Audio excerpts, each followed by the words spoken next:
പിന്നെ മുഖക്കുരൊക്കെ വന്നതിന് ശേഷം ഉണ്ടാവുന്ന പാടുകളില്ലേ, അത് മാറ്റാനായിട്ടും ഇത് യൂസ് ചെയ്യുന്നുണ്ട്. ഇതിൻ്റെ ഇല അരച്ച് നെറ്റിയിൽ പുരട്ടുന്നത് മൈഗ്രെയിൻ മാറാനായിട്ട് നല്ലതാണ്.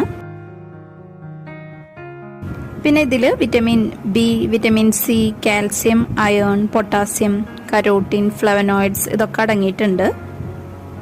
വിറ്റമിൻ സി ഉള്ളതുകൊണ്ട് തന്നെ സ്കർവി പോലുള്ള അസുഖങ്ങൾ ഉള്ളവർക്ക് വളരെ നല്ലതാണ് ഇത് യൂസ് ചെയ്യുന്നത്.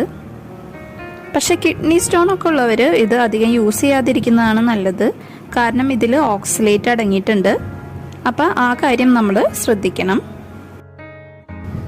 പിന്നെ നമുക്ക് പുളിയാറിൽ വെച്ചിട്ട് ധാരാളം വിഭവങ്ങൾ ഉണ്ടാക്കാം.